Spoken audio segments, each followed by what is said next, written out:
Hai, selamat datang di channel Cinema Z Recap. Seperti biasa, kita akan mencoba membedah alur film lagi.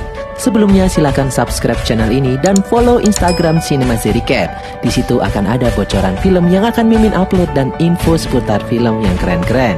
Oh iya, tidak lupa Mimin ingatkan kalau isi dari video ini adalah spoiler. Jadi kalau tidak ingin mengetahui alur cerita lengkap dari film yang akan kita bahas nantinya, bisa di skip videonya. Alien datang ke bumi. Tema ini bisa dipastikan sudah tidak asing lagi bagi penggemar film fiksi ilmiah. Banyak sekali film yang menggambarkan aneka konflik yang melibatkan alien dan manusia karena sang alien ingin menguasai bumi.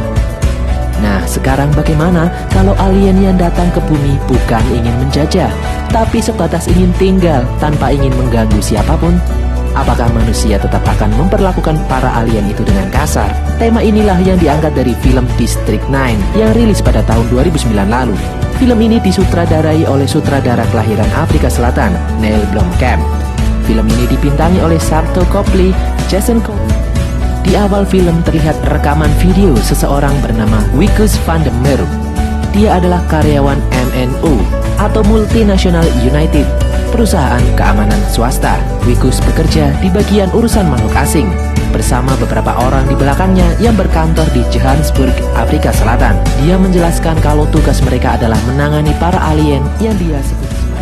Kemudian terlihat penampakan kapal terbang milik para alien berukuran besar melayang di atas kota Johannesburg, Afrika Selatan. Scene terlihat seperti wawancara dengan beberapa orang yang menceritakan awal mula pesawat itu mendarat di atas kota Johannesburg 20 tahun lalu, tepatnya pada tahun 1908. Para pakar bingung menceritakan pesawat itu langsung datang dan berhenti di atas kota Johannesburg. Karena beberapa waktu tidak terjadi apa-apa, pemerintah memerintahkan untuk membuka paksa pesawat. Terlihat para alien yang sudah lemah, kekurangan gizi, dan terlihat kebingungan tanpa tujuan. Karena tekanan dari pemerintah dunia saat itu, akhirnya pemerintah Afrika Selatan memutuskan membawa turun para alien yang berjumlah jutaan itu. Pemukiman yang terletak tepat di bawah pesawat. Daerah pemukiman para alien itu pun dipagari dan menjadi daerah militer. Tahun demi tahun berganti, tanpa disadari pemukiman para alien itu berubah menjadi pemukiman kumuh, tempat para alien. Tempat itu disebut District 9. Seorang pakar menceritakan kemungkinan kenapa pesawat alien berhenti dan tak mampu terbang lagi. Menurutnya terdapat spekulasi kalau dulu sempat terlihat semacam modul perintah di pesawat itu terjatuh dari pesawat dan menghilang entah kemana. Kemudian terlihat wawancara dengan para penduduk setempat yang tidak menghendaki kehadiran para alien itu. Bahkan seringkali terlihat konflik antar warga dengan para alien.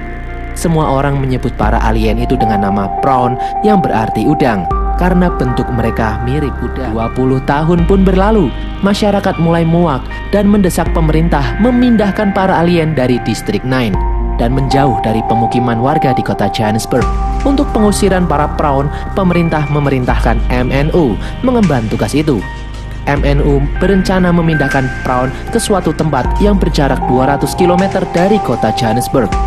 MNU berencana memberi surat pemberitahuan pemindahan yang akan diberikan kepada para prawn dan meminta para prawn menandatangani surat pengusiran itu.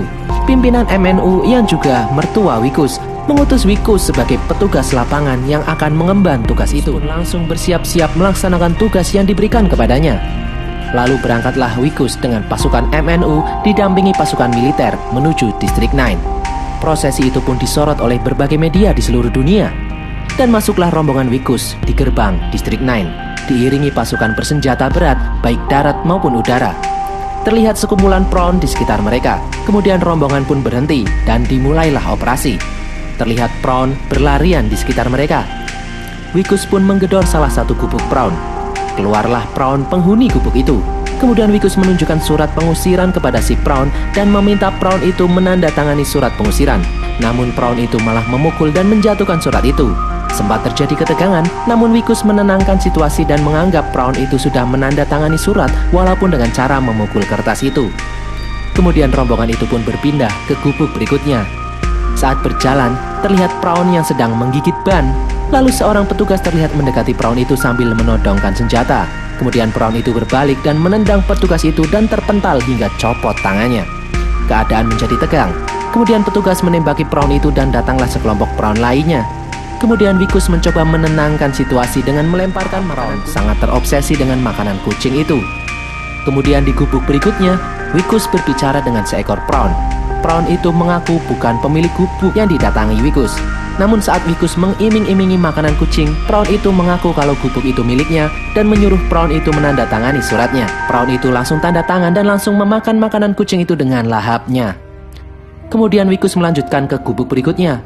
Para Prawn yang terdampar di bumi kebanyakan adalah para pekerja. Mereka hanya memikirkan diri sendiri, tidak diperintah siapapun dan tidak memiliki inisiatif. Mereka kehilangan kepemimpinan. Kemudian terlihat pemukiman warga Nigeria di dalam terlihat berjudi dengan para Prawn. Para warga Nigeria di distrik 9 seperti gangster. Mereka menjual makanan kucing kepada para Prawn dengan harga yang mahal. Ada juga prostitusi antar spesies. Dan mereka juga menjual belikan senjata alien. Para warga Nigeria di distrik 9 diketuai oleh orang yang bernama Obe Sanjo. Dia adalah tokoh gangster yang terkenal di Johannesburg. Wikus pun melewati rombongan gangster Nigeria itu dan tidak mau terlibat konflik dengan mereka. Kemudian Wikus menemui sebuah gubuk. Saat digedor ternyata pintu gubuk itu tidak dikunci. Wikus menemukan mayat-mayat sapi yang digantungkan dan diberi berbagai selang. Terlihat sangat menjijikan. Itu adalah tempat untuk telur-telur Prawn. Ya, mereka berkembang biak. Wikus lalu memanggil tim pengendali populasi karena gubuk itu tidak memiliki izin. Lalu datanglah tim pengendali populasi dan dibakarlah gubuk itu. Terdengar letupan-letupan telur Prawn yang meledak saat dibakar. Kemudian Wikus melanjutkan misinya. Dia menemukan Prawn yang menyimpan berbagai senjata alien. Kemudian terlihat seorang narasumber dalam wawancara menyebutkan kalau MNU sebenarnya adalah perusahaan senjata terbesar kedua di dunia. Fokus MNU sebenarnya dalam menangani alien adalah mendapatkan teknologi persenjataan milik Prawn. Namun penelitian selama ini menunjukkan bahwa senjata milik Prawn bekerja menggunakan sensor DNA. Hanya para Prawn lah yang bisa menggunakan senjata itu. Manusia tidak akan bisa mengoperasikannya karena senjata-senjata itu hanya bereaksi dengan DNA. Kemudian terlihat 2 Prawn dewasa dan 1 Prawn anak-anak mengais tumpukan sampah. Mereka mencari sesuatu selama 20 tahun terakhir di lingkungan itu. Tanpa disangka, Prawn kecil menemukan benda yang dicari. Lalu Prawn itu kembali ke gubuknya. Terlihat beberapa peralatan seperti laboratorium. Mereka pun mulai mencampurkan beberapa cairan, lalu jatuhlah 1 tetes cairan menuju sebuah tabung, dan tabung itu pun menutup. Lalu terdengar suara Wikus mendekati gubuk mereka. Terlihat 2 Prawn dewasa bergegas menyembunyikan tabung hasil usaha keras mereka selama 20 tahun terakhir itu. Benar saja, Wikus menyambangi dan menggedor pintu gubuk mereka. Keluarlah Prawn berwarna kuning dan langsung ditodong senjata oleh MNU karena dicurigai sebagai anggota gangster sebab di depan gubuknya terdapat logo aneh. Lalu Wikus pun memasuki gubuk mereka dan menemukan laboratorium rahasia dan memeriksa setiap sudut ruangan. Wikus menemukan tabung hasil usaha Prawn tadi. Saat memegang tabung, wajah Wikus tersemprot oleh cairan dari dalam tabung. Sejenak Wikus terlihat kesakitan. Lalu Wikus memeriksa lebih dalam lagi ditemukan berbagai senjata milik alien itu. Saat Wikus menginterogasi Prawn, terlihat Prawn yang berwarna kuning itu memukul petugas dan melemparkan Wikus. Lalu militer pun datang dan menembak Prawn itu tepat di kepala hingga meninggal. Sementara rekan Prawn tadi memperhatikan dari jauh. Wikus terlihat kesakitan dan tangannya terlihat terluka. Sementara Prawn berbaju merah yang tadi melihat temannya ditembak langsung pulang ke gubuknya menemui anaknya. Alien itu terlihat kesal dengan tangan yang diperban terlihat mendekati gubuk Prawn yang berbaju merah itu. Wikus menemui Prawn kecil di depan rumahnya. Kemudian Wikus memberi Prawn kecil itu lollipop. Namun Prawn kecil itu malah melemparnya ke wajah Wikus. Wikus yang biasanya kalem tiba-tiba terlihat temperamental dan terjadi ketegangan. Kemudian keluarlah Prawn berbaju merah tadi. Prawn itu diketahui bernama Christopher Johnson. Terlihat Christopher mengetahui kalau surat itu adalah surat pengusiran. Wikus menyadari kalau Prawn satu ini adalah Prawn yang cerdas. Kemudian Wikus mengancam Christopher dengan akan membawa anaknya kalau tidak mau menandatangani surat pengusiran. Kemudian Wikus masuk ke gubuk milik Christopher. Wikus menemukan berbagai macam onderdil komputer di gubuk Christopher. Di dalam gubuk, Wikus terlihat tidak sehat dan bergegas keluar. Terlihat Wikus muntah beberapa kali di luar gubuk. Karena kondisinya sedang tidak baik, Wikus memutuskan meninggalkan. Di perjalanan pulang, Wikus menyuruh temannya untuk menepi dan membeli makanan. Mereka pun berhenti di toko burger. Wikus terlihat melahap makanan banyak sekali seperti kelaparan. Lalu terlihat cairan hitam keluar dari hidung Wikus. Saat kembali di kantor, Wikus terlihat tak sehat. Lalu dia menyadari kalau salah satu kukunya copot. Kemudian Wikus terlihat bergegas ke toilet. Lalu Wikus menggigit kuku jempolnya dan copot lagi. Sementara itu di District 9, terlihat Christopher dan anaknya mencari tabung yang tadi disimpan oleh temannya. Dia tidak menemukannya karena tabung itu sudah disita oleh Wikus. Lalu kembali ke Wikus. Malam harinya Wikus pulang ke rumah. Saat masuk ke rumah dan menemui istrinya, tiba-tiba muncul banyak orang merayakan promosi jabatan yang diraih oleh Wikus. Namun Wikus terlihat tidak sehat dan lebih pucat. Terlihat Pete Smith, mertua Wikus yang seorang petinggi MNU, terlihat tak puas dengan kinerja Wikus dan mengancam akan memecat Wikus. Lalu kemudian saat momen memotong kue, Wikus terlihat tidak sehat. Bahkan Wikus memuntahkan cairan hitam di atas kue. Wikus pun pingsan. Lalu Wikus dibawa ke rumah sakit. Di rumah sakit, dokter mencoba membuka perban di lengan Wikus. Setelah perban digunting, terlihat tangan Wikus berubah menjadi tangan prawn. Ya, tangannya berbentuk seperti tangan prawn. Wikus pun kaget melihatnya. Kemudian terlihat pasukan MNU segera membawa Wikus. Istrinya yang penasaran tak mendapatkan jawaban. Ternyata Wikus dibawa ke laboratorium MNU. MNU terlihat menyita tabung yang tadi disita oleh Wikus. Para dokter di lab MNU menemukan fakta bahwa DNA Wikus terkontaminasi dengan DNA prawn. Saat dokter melukai lengan Wikus, terlihat Wikus kesakitan. Artinya syaraf Wikus sudah menyatu dengan lengannya. Lalu para ilmuwan MNU menguji Wikus menggunakan senjata milik prawn. Benar saja, Wikus mampu mengoperasikan aneka macam senjata prawn itu. Para petinggi MNU terlihat gembira. Para ilmuwan dan petinggi MNU berencana membedah Wikus karena mereka menyadari tubuh Wikus bernilai miliaran dolar. Ya, karena Wikus mampu mengoperasikan senjata para prawn yang sangat dahsyat. Pasti banyak pihak yang ingin mendapatkan kemampuan itu. Adalah Pete Smith, mertua Wikus. Dia menyetujui agar tubuh Wikus dijadikan penelitian. Wikus terlihat memohon agar tidak dibunuh dan dijadikan penelitian, namun tak digubris. Di saat para peneliti mulai membedah tubuh Wikus untuk diambil jantungnya, Wikus terlihat memberontak dan mampu melepaskan tali yang mengikatnya. Dengan susah payah, Wikus pun mampu kabur dari MNU. Pete Smith yang mendengar kabar itu terlihat marah. Militer pun dikerahkan memburu Wikus. Wikus terlihat berlarian, sesekali mengais sampah mengambil sisa makanan untuk dimakan. Lalu Wikus mencoba menghubungi teman-temannya, namun tak ada yang merespon. Lalu Wikus kembali kabur dan mencuri beberapa pakaian untuk mengganti bajunya. Lalu Wikus menyambangi toko burger membeli makanan. Saat Wikus memesan makanan, terlihat berita memperlihatkan bahwa Wikus sedang dicari di seluruh dunia atas tuduhan memperkosa. Wikus terlihat kesal. Saat orang-orang melihat tangan Wikus, mereka takut dan berlarian. Lalu Wikus mengambil makanan yang ditinggalkan para pelanggan tadi dan dimakan dengan lahapnya. Lalu kemudian Wikus mencoba menghubungi istrinya, namun tak mendapatkan jawaban apapun. Wikus lalu memasuki area District 9 untuk bersembunyi, memasuki salah satu gubuk prawn dan tidur di sana. Pagi harinya Wikus bangun dan terlihat kelaparan. Lalu Wikus ikut mengantri bersama para prawn membeli makanan kucing di tempat warga Nigeria. Wikus terlihat sangat lahap memakan makanan kucing itu. Saat makan, Wikus menyadari giginya mulai copot. Lalu terdengar bunyi telepon. Benar saja, istri Wikus menelpon. Dan terdengar kalau istri Wikus termakan media dan mempercayai media. Lalu muak dengan kelakuan Wikus. Wikus yang begitu mencintai istrinya terlihat kecewa. Lalu Wikus mengambil pisau milik penjual Nigeria tadi dan bermaksud memotong tangannya. Namun dia ragu, akhirnya dia memotong salah satu jari aliennya. Wikus terlihat sangat kesakitan. Lalu terdengar suara helikopter memburunya. Wikus pun berlari mencari tempat persembunyian. Wikus pun memasuki gubuk Christopher Johnson. Kemudian Wikus pun pingsan. Christopher Johnson lalu memasukkan Wikus ke ruang bawah tanah gubuknya. Saat siuman, Christopher menanyai Wikus perihal tabung yang dia ambil. Christopher tahu Wikus yang mengambilnya setelah melihat perubahan di tubuh Wikus. Lalu Wikus mengaku telah mengambil tabung itu, namun tabung itu kini disita oleh MNU. Tabung itu adalah bahan bakar pesawat, dan Christopher berencana meninggalkan bumi untuk pulang menuju tempat asalnya. Christopher menjanjikan kalau bisa mendapatkan tabung itu kembali dan naik ke kapal induk, dia bisa menyembuhkan Wikus. Wikus lalu bertanya kenapa tidak mencari bahan bakar itu lagi. Christopher mengatakan butuh waktu 20 tahun untuk mendapatkan bahan bakar sebanyak itu. Satu-satunya harapan adalah tabung yang disita oleh Wikus tadi. Namun Wikus mengatakan mengambil tabung itu kembali adalah misi bunuh diri. Penjagaan MNU sangatlah ketat. Lalu Wikus keluar dari gubuk dan menyadari kulitnya mulai terkelupas. Perubahan mulai terlihat. Kemudian istri Wikus menelpon dan mengatakan mempercayai Wikus dan menginginkan Wikus untuk kembali. Dan Wikus mengatakan kalau dia menemukan cara untuk memperbaiki itu semua. Tanpa disadari, telepon itu ternyata disadap oleh MNU. Mereka pun mengetahui lokasi Wikus.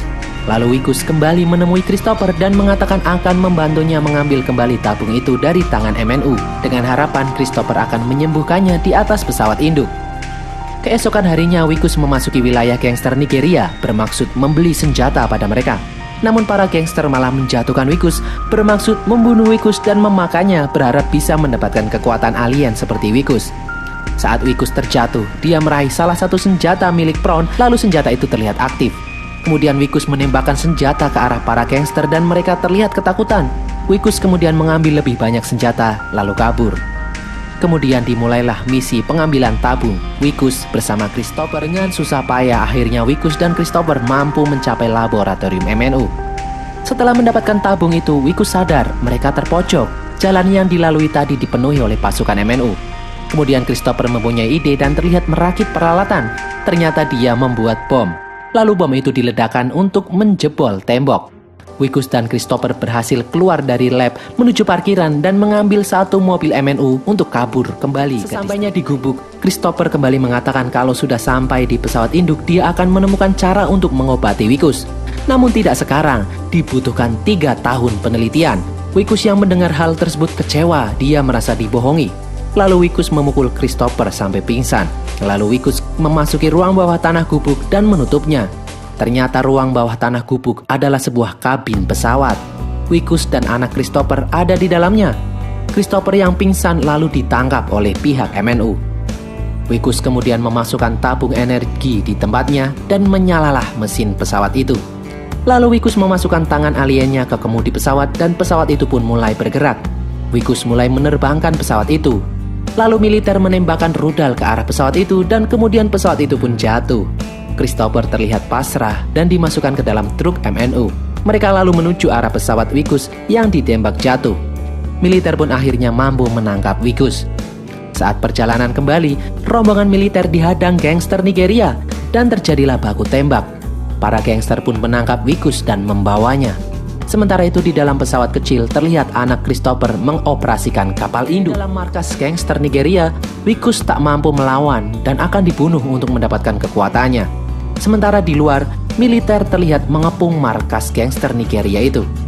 Terlihat anak Christopher menekan beberapa tombol di pesawat kecilnya. Kemudian pesawat induk Prawn terdengar mengeluarkan suara dan mulai bergerak. Demikian juga robot Prawn yang ada di dekat Wikus ikut bereaksi. Di saat Wikus hampir dibedah, robot itu menembaki kawanan gangster Nigeria dan menyelamatkan Wikus. Lalu terlihat robot itu terbuka seakan meminta Wikus menaikinya. Sementara itu pesawat induk yang bergerak menarik perhatian semua pihak. Wikus yang menyadari sudah terkepung oleh militer dan tak ada jalan keluar lagi, akhirnya memutuskan naik ke robot yang ada di dekatnya. Kemudian Wikus keluar mengendarai robot itu. Di luar Wikus melihat pihak militer yang menawan Christopher. Wikus yang kesal terlihat tak mau membantu Christopher dan meninggalkannya. Kemudian dengan kemampuan robotnya, Wikus mendengarkan kalau militer akan membunuh Christopher. Kemudian Wikus pun berubah pikiran dan menyelamatkan Christopher. Wikus lalu melindungi Christopher dan mengarahkannya menuju pesawat kecil di tempat anaknya berada. Akibat terkena tembakan bertubi-tubi, robot Wikus pun semakin melemah dan rusak. Christopher pun akhirnya mampu mencapai pesawat anaknya dan berjanji 3 tahun lagi akan kembali untuk menyembuhkan Wikus. Wikus menggunakan sisa tenaga robotnya menembaki militer yang menyerangnya dan mengamankan Christopher beserta anaknya. Ternyata pesawat induk tadi bergerak dan berhenti tepat di atas pesawat kecil milik Christopher. Kemudian terlihat cahaya biru keluar dari pesawat dan menarik pesawat kecil milik Christopher naik menuju pesawat induk. Wikus dengan sisa tenaga robotnya melindungi pesawat Christopher dari serangan militer. Pesawat Christopher mampu naik mencapai pesawat induk. Robot Wikus pun tumbang. Di sisa tenaganya, Wikus merangkak keluar dari robot.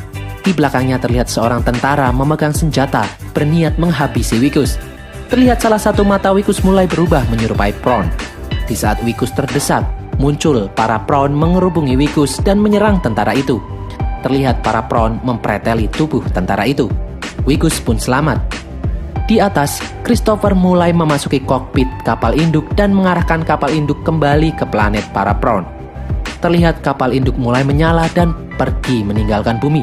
Banyak rakyat Johannesburg bersorak melihatnya. Wikus pun terlihat tersenyum melihat kapal induk Prawn pergi meninggalkan. Kemudian kembali terlihat wawancara dengan narasumber yang mengatakan sejak saat itu mereka tidak lagi melihat Wikus, bagaikan hilang di telan bumi. Bahkan keluarga Wikus menganggap kalau Wikus sudah tiada. Kemudian rekan Wikus membocorkan riset genetika ilegal yang dilakukan oleh MNU kepada pemerintah. Lalu para Prawn dipindahkan ke distrik 10 yang berlokasi 200 km dari pusat kota Johannesburg dan distrik 9 pun dimusnahkan. Distrik 10 kini dihuni oleh 2,5 juta Prawn dan terus berkembang. Kemudian terlihat istri Wikus memperlihatkan sekuntum bunga yang terbuat dari besi yang dia temukan di depan pintu rumahnya. Dia tak tahu siapa yang menaruhnya. Lalu gambar terakhir terlihat seekor Prawn yang sedang merangkai bunga dari besi di antara tumpukan sampah. Dan berakhirlah rekap film ini guys. Semoga kalian terhibur dengan rekap film dari kami kali ini. Jangan lupa follow media sosial kami dan tulis kritik dan saran kalian di kolom komentar. Sampai jumpa di konten kami berikutnya. Bye!